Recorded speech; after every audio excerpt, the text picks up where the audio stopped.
All right, guys, welcome to lesson 8.1. We're going to begin a new journey on talking about exponential functions. So by the end of the day, you should be able to tell me what an exponential function is. You should be able to tell me what the equation of an exponential function looks like. And you should be able to tell me what the parts of that equation represent. And in particular, we're going to be able to see those parts in word problems. So that is our 3 objectives for the day. Let's go ahead and get started. Oh, actually, there's a 4th one hiding down here. We're also going to talk about how to use a calculator to evaluate an exponential function. So let's go ahead and get started. All right, so this is a guided practice. And that means I'm going to do it, but I would encourage you guys to do it before I do. So guided practice 1 says, Esteban went to school sick. After 1 day went by, he got 2 people sick, and both of those people got 2 people sick by the 2nd day, and so on, so that every day the number of people infected by the sickness was doubling. Complete the chart below. So on day 0, at the beginning of our story problem, there's only 1 person sick, and that's Esteban. But he goes to school, and on the first day, 2 more people are now sick, right? Now, if those 2 people each get 2 people sick on the 2nd day, that means now on the 2nd day there's going to be 4 people sick. So I'm going to let you guys complete this chart, and when you are done completing it, I'll pause the video and we'll see what you guys get. So you should have gotten 8, because if each of these 4 people get 2 people sick, 4 times 2 would be 8. And then on the 4th day, if each of these 8 people get 2 people sick, then that would be 16. And if each of these people get 2 people sick by the 10th day, well, that's going to be different because I've skipped some numbers. So we're going to come back to that one in just a second, okay? But for now, what we can basically see happening here is to get from here to here, we're multiplying by 2, right? So I'm going to put that. Actually, in algebra, we don't use an x for multiplication. We just use a dot. So I'll put a times 2. And then to get from here to here, we multiply by 2 again. And then to get from here to here, we multiply by 2 again, and so on. Right?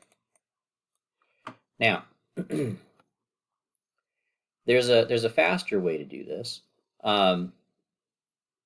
We start off with 1 person who's ill, right? And then on the 2nd day, we just multiply that by 2 to find out how many people are sick on the 2nd day. And then if you want to find out how many people are sick on the 2nd day, then you multiply by 2 again. And if you want to find out how many people are sick on the 3rd day, you multiply by 2 again, and so on. It just keeps going. So what seems to happen is we take our starting amount, which in this case is 1, and we're multiplying it by 2 over and over and over again. And how many times do we multiply it by? Well, if it's day 1, we've only multiplied by 2 once. If it's day 2, then we multiplied by 2 twice. So basically, we're multiplying by 2 however many days there are. Now, how can we rewrite this, though, a little bit easier? Instead of saying 2 times 2 times 2, wouldn't that be the same thing as 2 to the 3rd power? Or what if it was the 4th day? Well, that would be 2 to the 4th power. Or what if it was the 10th day? Well, then we put 10 here. And that's actually how we're going to figure out what goes down here. You could do it the long way. You could just multiply by 2 10 times. But a much faster way to do that is to just raise 2 to the 10th power. Okay, and if you do that, you end up with 1,024. And the starting amount was 1. So we have 1 times 2 10 times, which gives us 1,024 as our final answer there. Okay. Now, what we've just done there is we've shown you what an exponential function looks like. An exponential function is a function that increases by multiplication, or it can actually decrease by multiplying as well. We'll see some examples of that. And we're also seeing out of this example what the general structure of an exponential equation is. So let's go ahead and go on to our next slide. So what is an exponential function? An exponential function is a function that changes by repeated multiplication of a growth factor. What is a growth factor? A growth factor would be, like on our last problem, it was 2. It's the number you're multiplying by repeatedly. So, as we talked about in our example here, you always start off with a starting amount. So that's what this number is here, the starting amount. So let's label that on our notes. This number, which on our last example was 2, that's the number you're multiplying by over and over again. That's what we call the growth factor. So let's label that on our notes. Okay. This number here is our input, and this number here is our output.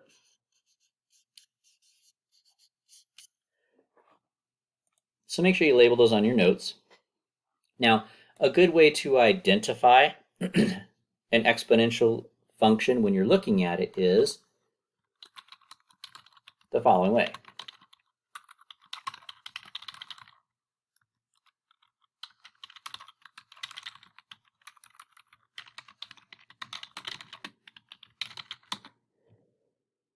You're going to have some questions where I ask you whether or not a function is an exponential function or not, just by looking at the equation.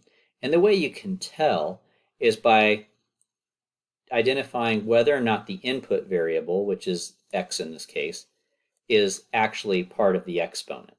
Okay, so just as an example, this would be an exponential function because the x is a part of the exponent. But this would not be an exponential function because the exponent is just a number. So that is not exponential, but this one is. Okay? And so that's what an exponential function looks like. And that's what the parts are. So the number in front represents the starting amount, if you want to call it that. And the b represents what we call the growth factor. That's the number you're multiplying by over and over again. And the input is the x, and the output is the y value. All right, let's go ahead and take a look at another example. So that last example has given us all of this good and useful information, but we're going to look at some other examples to kind of further develop our understanding of what an exponential function is. So let's take a look at another example problem here. This one says you've invested $400 into a bank account. The bank promises to give you 50% interest every year, which means that they will add 50% of what you have in your account to your total. We want to complete the table below.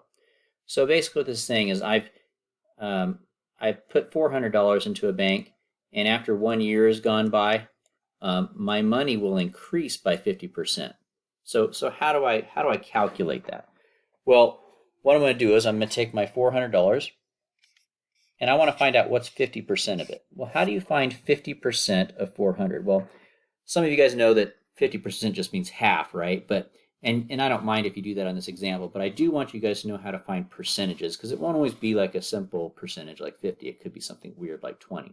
So how do you find a percentage of a number? Well, first of all, you take the percentage that they've given you.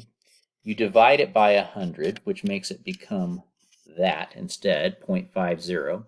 In other words, anytime you divide a number by 100, it just moves the decimal over twice.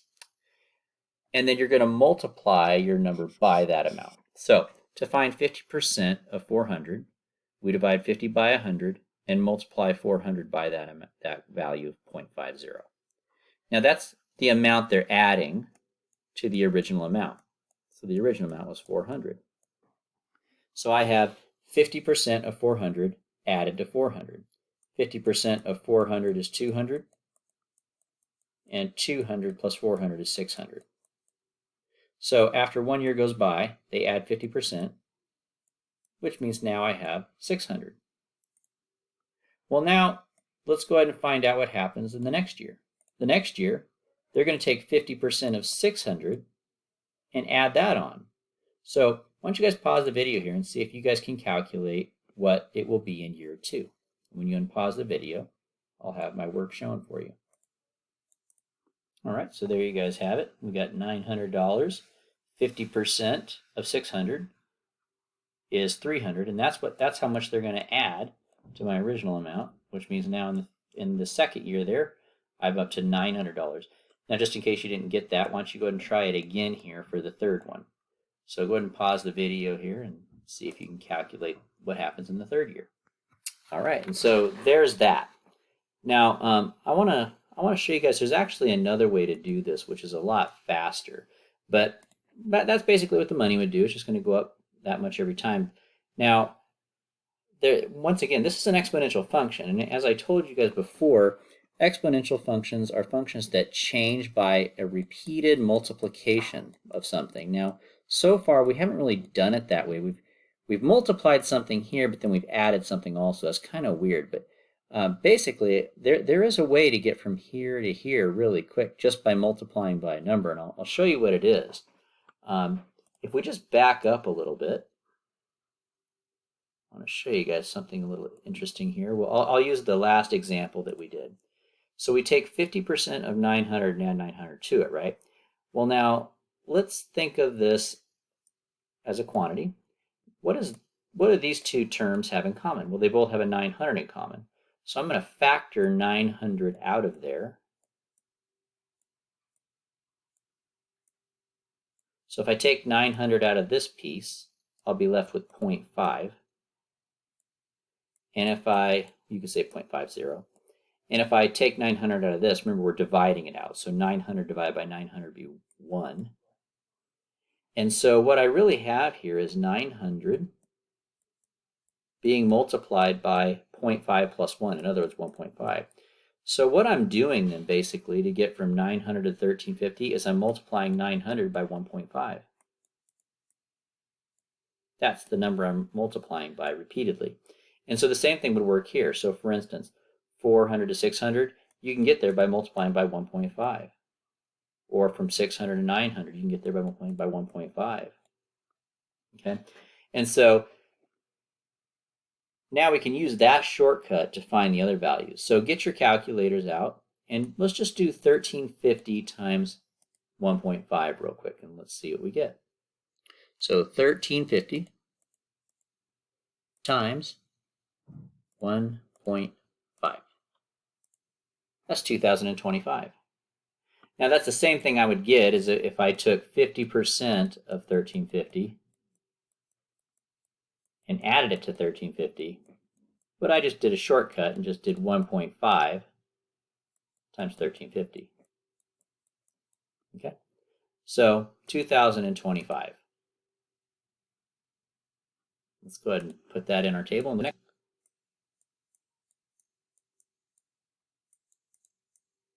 All right, so 2025. Let's multiply that by 1.5 and we'll see what we get. And when I do that on my calculator, I get 3,037.5. All right, so there you go. Now, just so you guys know, this is an extremely unrealistic thing. No bank would give you 50% per year. They would go out of business, so they don't do that. But it's just I picked a nice and easy number to work with.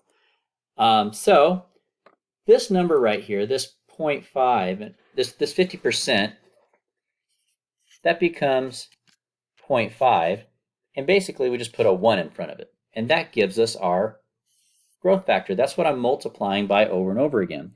So the equation for this particular problem would be my starting amount times 1.5 to the x power equals y. That would be this particular exponential function. So my growth rate, or I'm sorry, my growth factor is 1.5.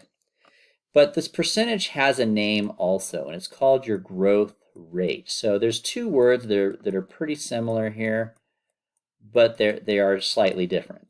This is called the growth rate, the percentage that they give you, and this number here is called the growth factor. So you'll want to keep those ideas separate. The number that you're multiplying by over and over again, or the number that ends up right here after you write your equation out, that's called the growth factor. But the percentage that they give you is your growth rate. All right? And so as you guys can see, the growth factor, which is 1.5 in this case, you can find that by taking your percentage, your growth rate, dividing it by 100, and adding it to 1. So if I take 50%, my growth rate, divide it by 100, I get 0.5. And if I add that to 1, I get 1.5. So my growth factor is equal to 1 plus my growth rate over 100. In other words, the B value is equal to 1 plus R. That's a lot of information, but what I really want you guys to get out of this for now, these are good notes to all write down in your notes, so I would include those. But what I really want you to get out of the slide right now is how to get this number here, and then also what the name of this number is called. Okay, so let's go ahead and move on. So this slide here, I put the growth rate. What is the growth rate? The growth rate is that percentage by which an exponential function is changing. So in the last problem, 50% was my growth rate. Now let's go ahead and take a look at a guided practice 3. Suppose that you drank 16 ounces of coffee, and as your body metabolizes the coffee, it manages to eliminate 50% of the caffeine in your body every hour. Complete the table below. Now I want you guys to notice there's something important happening here. It's a lot like the last one. We have 16 as our starting amount. That's how much caffeine is in my body. And then every hour that goes by, we lose 50%. So let's say 1 hour goes by. Well, after 1 hour goes by, 50% of this should be gone. How do you find 50% of 16? The same way we did it on the last one. You multiply 16 by 0.5, right? Now that's how much I'm losing, right? So my original amount was 16, but I'm losing 50% of 16. All right? Now, we could do it the long way.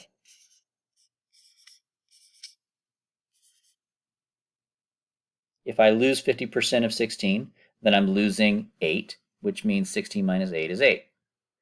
Or we can think of it the other way, where we start like this, right? But I'm going to factor out what these have in common. What does this term and this term have in common? They both have a 16, so I could take a 16 out. And I have 1 minus 0.5. Remember, in the last problem, we had 1 plus 0.5. And on this one, I've got 1 minus 0.5. Why do you think it's minus this time? It's because we're losing an amount, right? So on this one, we end up with 16 times 0.5. So if you lose 50%, then you're multiplying by 0.5 every time. So instead of calculating it that way, I'm just going to multiply by 0.5 every time. So if I multiply 16 by 0.5, I get 8. If I multiply that by 0.5, I get 4. If I multiply that by 0.5, I get 2. And if I multiply here by 0.5, I get 1, and so on.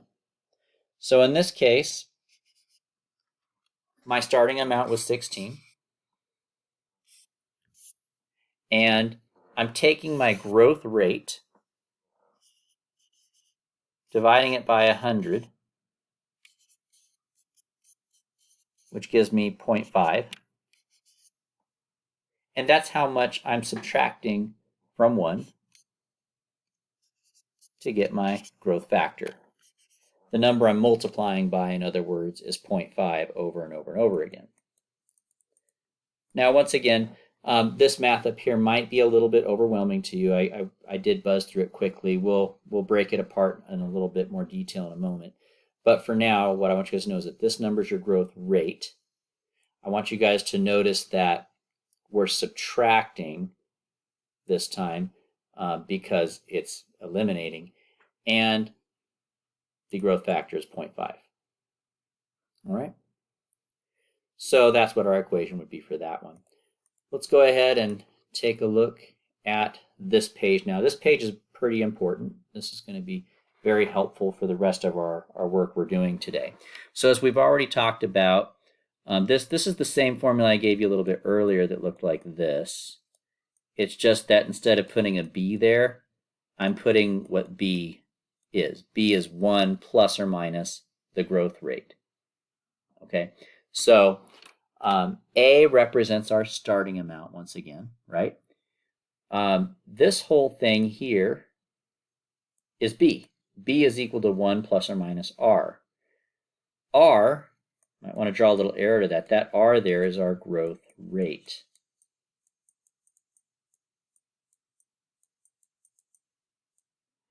All right. So the growth factor, once again, you might want to label that. The growth factor is equal to 1 plus or minus r. Okay? So now what we've noticed is that anytime r is positive, then you're adding that to 1, and that means that your b value is going to be bigger than 1. And when that happens, that means your function is increasing, kind of like whenever you're putting money in a bank and they're giving you interest.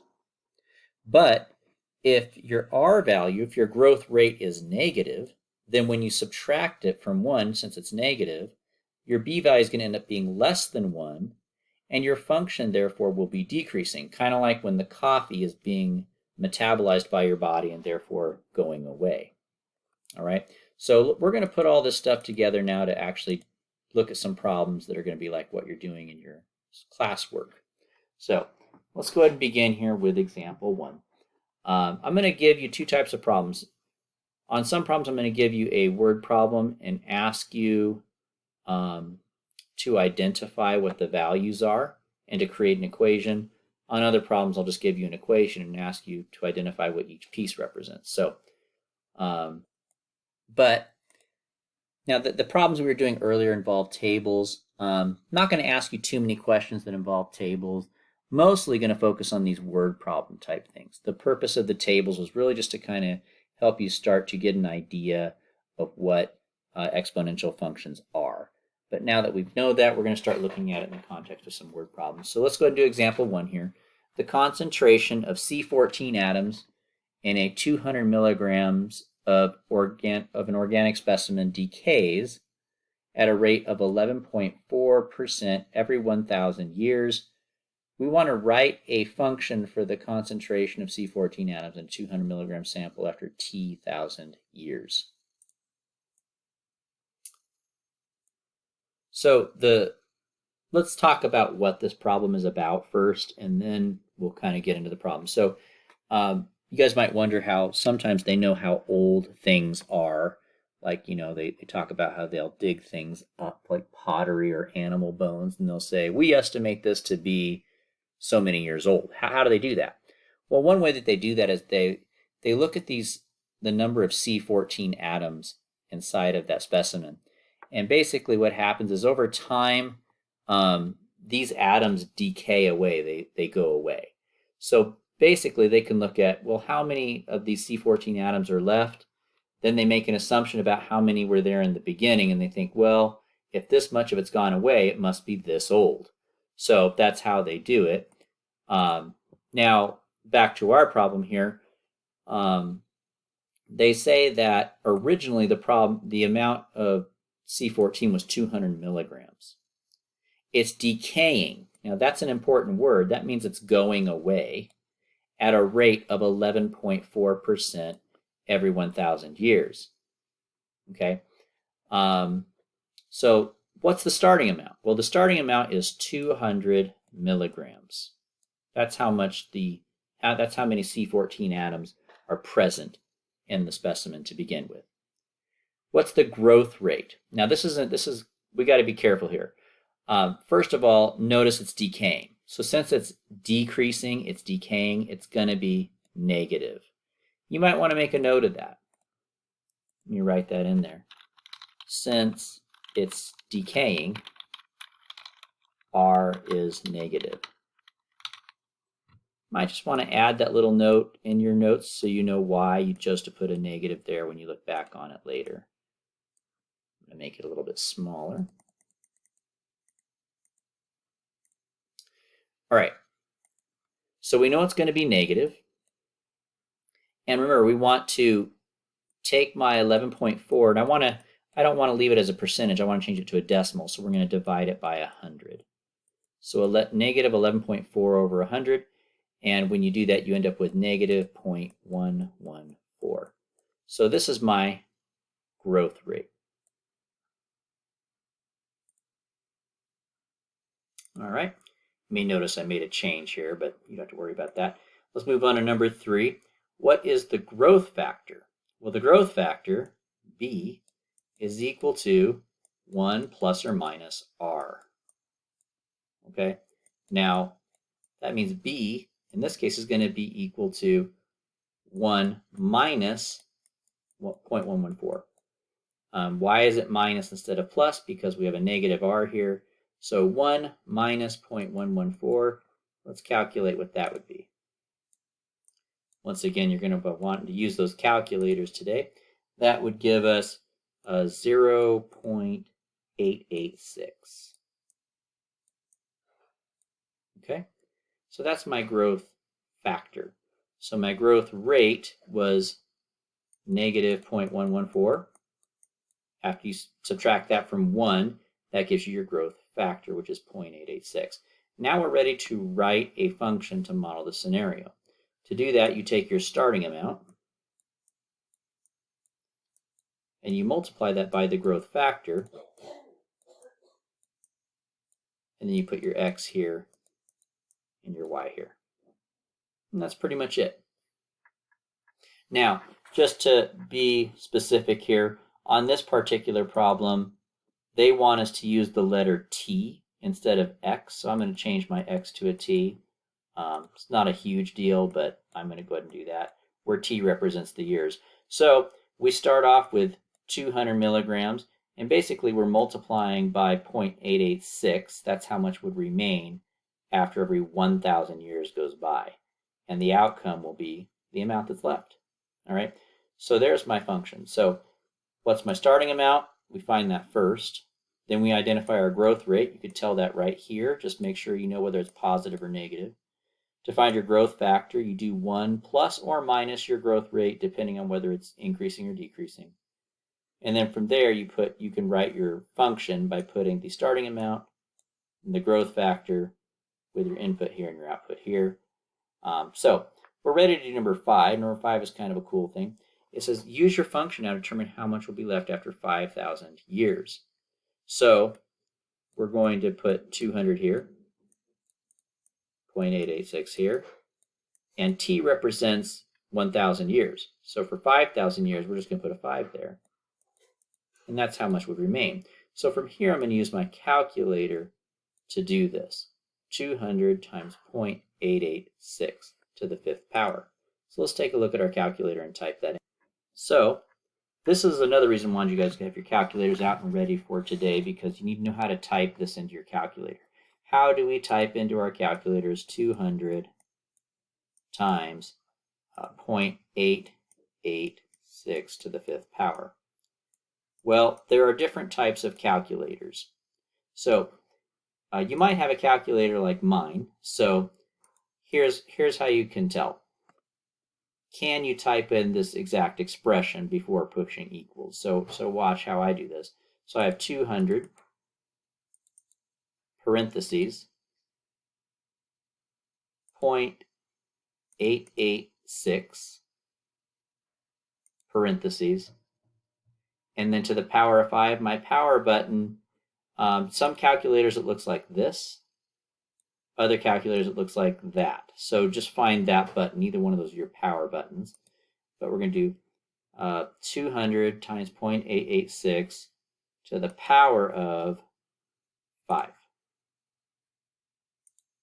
And there it is. So 200, it's in really small numbers up here. I don't know if you guys can see it well, but here it is.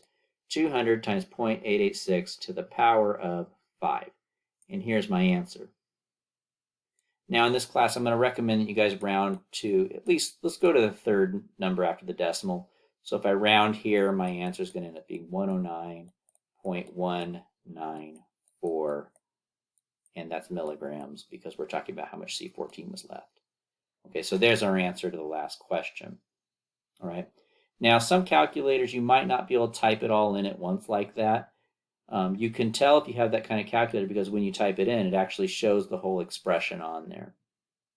Some calculators aren't that fancy, so if you're using one on your own, you might have to do it in pieces. And if you're doing your calculation in pieces, then you have to use your order of operations. So, for example, with this expression here, we have to do 2 things. I have to raise this to the 5th power, and I also need to multiply by 200. Now, what comes first in order of operations? Well, that would be the power. So if you have a calculator that can't type all of it in at once, then you're going to do it in pieces. And when you do it in pieces, you do order of operations. So the first thing you would do is you do 0.886 to the power of 5. And once you get that, then you multiply by 200. So you can do it in pieces also. It doesn't really matter. I find it's a lot better and you're less likely to make errors if you have a calculator where you could type it all in at once like I did in the beginning. I know my calculators in class are like that, but I'm just not too sure what kinds you're using at home. Like if you're using your cell phone calculator, most would have you do it in pieces. If you're using an actual scientific calculator, you might be able to type it in. So it just depends, but that's how you can calculate it. You want to make sure you know how to do that because here's the thing. On this test, you're going to be using a lot of calculators, for many of the problems. And if you don't know how to type it in, even though you're doing all the math right, you're going to get the wrong answers. So you don't want that. So make sure that a big part of this unit is knowing how to use a calculator correctly. So I do encourage you to make sure you're practicing these on the videos as we're going along. So let's review one more time before we get started. Identify your starting amount. Identify your growth rate. That's taking this number, dividing it by 100, and making it positive or negative based on whatever is going on in the story. Is it increasing or decreasing? To find your growth factor, you do b equals 1 plus or minus the growth rate. After that, you can write out your function. Starting amount goes here, growth factor goes here. And then from there, you can use that function to find values at any other value you want to. Okay, so let's go ahead and move you guys up to another example here. Let's treat this one more like a guided practice rather than an example, because at this point you've got a lot of good information that you can use to kind of begin. So pause the video here and see if you guys can figure out what the starting amount is. When you unpause the video, I'll show you my solution. All right, so the starting amount is 20. They're telling us that there's 20 bacterial cells at the beginning of the story problem. All right, what's the growth rate? Go ahead and pause the video here and see if you guys can figure out what the growth rate is. All right, the growth rate can be found by taking this percentage, dividing it by 100, and you have to decide is it positive or negative. Now, since we're increasing, this is going to be a positive value. So 5 divided by 100 is positive 0.05. And I would include the sign in front of it. Why not? Can't hurt. So positive 0.05. All right. Now, before you do number 4, I'm going to switch the order of these questions here. So just a second. All right. So do number 3. See if you guys can figure out what the growth factor is now. So pause the video and see what you guys get. The growth factor, represented by the letter B, is found by adding, in this case, because it's increasing, the growth rate to 1.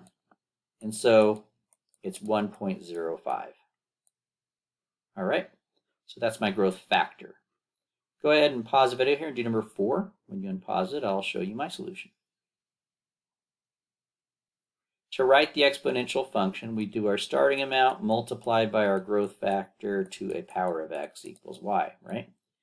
My starting amount then is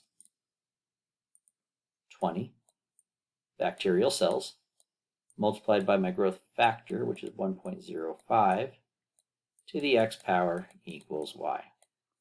All right, next part, number 5. How many bacteria will there be after 1 day? Now, before you answer this question, I want you guys to notice that this problem tells us it increases by this percentage every hour. So after 1 day, how many hours is that? That's a sneaky way of them saying 24 hours. So we don't want to use 1. We want to use 24, just so you know. So you got to be careful with that sort of stuff. Sometimes they'll change the units on you. But go ahead and pause the video here and see if you guys can calculate this. You will be using your calculators to get the answer. All right, so to do this one, we're going to take our starting amount, multiply it by 1.05 to the 24th power. So make sure you guys do practice finding these values. on your calculator. Clear this out. I think I've got a typo here. Let me fix that. So we have 20 times 1.05, close parentheses, to the power of 24. You should be ending up with 64.5. And if we round it to the third place, like I told you guys, our final answer would be 64.502. But now, just so you know, we are talking about bacterial cells, and we don't usually say that you have a half, you don't have a decimal value. So I think it'd be good just to round this to maybe like 64 bacterial cells. You could round up to 65, that would be fine, or you could round down because it hasn't quite gotten to 65 yet, bacterial cells. That doesn't matter. But the point is that I want to make sure you guys calculated it correctly. All right, and that's that. So at this point, we did one example. We did one kind of a guided example there. Now I want you guys to try these two problems completely on your own. I went ahead and rearranged these questions. I didn't like how they were arranged. You might have noticed a little change there. But anyway, so go ahead and pause the video here and do these problems. And when you unpause it, you'll see the solution. All right, so here you go. Let's take a look at these. Starting amount of number one was 5,000. Growth rate was positive 0.035. Growth factor was 1.035, and so the function for this problem will be this. And then plugging in 10 for the x, you would get 7,053 people approximately if you round up to the nearest person. Problem number two, the starting amount is 25. The growth rate is negative 0.15, and that's because medication is being metabolized. Now, you might not have known what this word meant, but that means your body's using it up, so it's going away. So it's decreasing, so this would be a negative 0.15, and so your growth factor will not be 1.15, but rather 0.85, because you're subtracting 0.15 from 1 instead of adding it. So my exponential function would look like this, and after 5 hours, that means you're going to plug 5 in for the x there. You would have about 11.0926 milligrams remaining. So that's it for that. Let's take a look at other types of example problems here. So with these types of problems, it's a little bit different. Instead of me giving you pieces and then making you figure out the equation, on this one I'm giving you the equation and then asking you to define what the pieces are. So let's take a look at this one. The amount of money that a person makes at a job can be modeled by the exponential function given here, where y, the output, represents the annual salary and of the employee t years after working on the job. So t represents how many years they're working. So my first question is, what's the employee's starting pay? Well, the starting pay is like the starting amount, right? And in the exponential function, that's the number in the front. So the starting pay would be $40,000. And what's happening is that every year that goes by, the amount of money they're making is increasing. So their starting amount was $40,000, but the next year they're going to be making more every year. And then the year after that, they'll be making even more. And you can find that by looking at your growth factor. So what is the growth factor? Well, the growth factor is 1.06. All right. Now this is a little bit of a tricky question. It's asking us, what's the growth rate? Well, remember, in this little formula I've given you guys earlier, this is your growth factor, and this is your growth rate. We already know the growth factor is 1.06. So to find your growth rate, you're just going to plug in your growth factor for B and solve for R. So if I do that, I'm going to minus 1 on both sides, and as a result, you would end up with 0.06. And notice it's a positive value. Now you could translate this into a percentage, by the way. To do that, instead of dividing by 100, you would multiply by 100.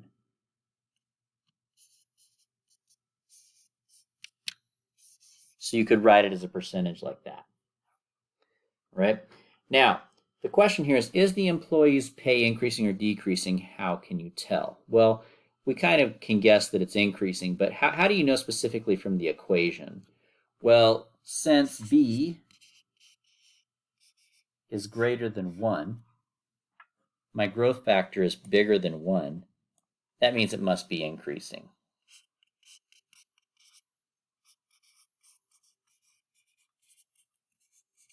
Now, another way you could say that is you could say, since r is positive, it is increasing.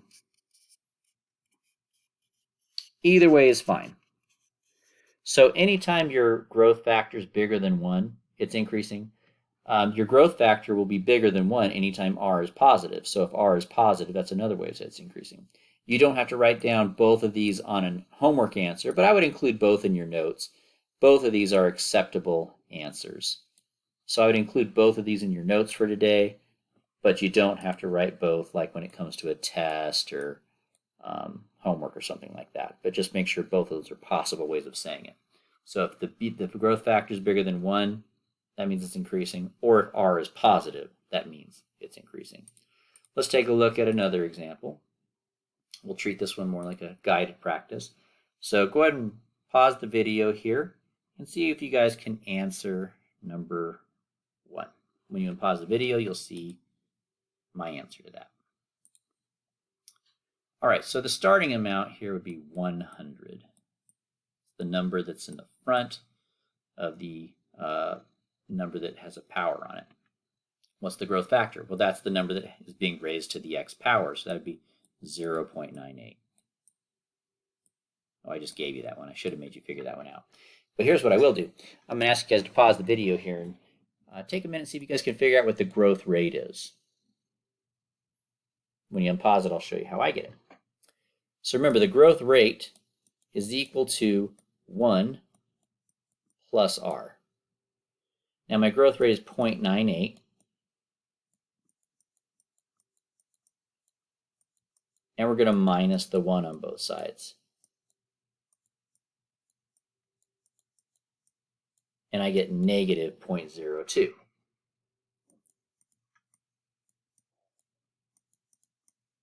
Right? Now, I'm going to multiply that by 100 to turn it into a percent, which would be negative 2%. So it's decreasing by 2% every year is what's happening. That's what this means. So you have a forest that's, dying away over time.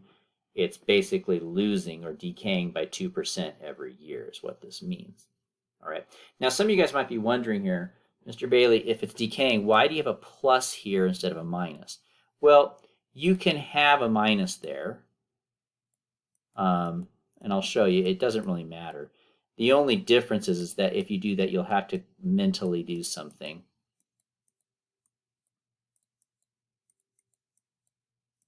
If you solve it this way, you get negative 0.2 equals negative r, and then you divide both sides by a negative, you get a positive. But you have to remember up here that when you write your growth rate, you need to put the negative back. The negative seems to go away when you do the algebra, but when you come up here and you identify your growth rate, you do need to include the negative because it is decaying, it is decreasing. Okay, so it doesn't matter whether you use a positive or a negative. I would say for these types of problems, though, where they give you an actual formula and you're using the growth factor to find the growth rate by using the formula, I would just use plus because it kind of does it for you. But just make sure you know that your final answer up here has to end up being negative regardless. All right. So the question is the forest increasing or decreasing every year? And once again, you can answer that in 2 different ways. The answer is it's decreasing because 2 possibilities. A, you could say it's because the growth factor, which is B, is greater than 1. Or you could say it's because the growth rate, R, is negative. So either one of those are good explanations. You don't have to include both on an answer, but it's good to include them both here in your notes. So it's decreasing because the growth factor, 0.98, is less than 1. But it's also decreasing, another way to say it is because the growth factor is negative, R. Okay? So there's that. Let me go ahead and bring up a student practice for you, and that'll conclude things for us for the day. So go ahead and pause the video here, and when you unpause it, I'll have my answers up. All right, so there you guys go. I'll let you guys compare your answers with that, and that'll end our lesson for the day. So we'll see you guys in class to practice this stuff.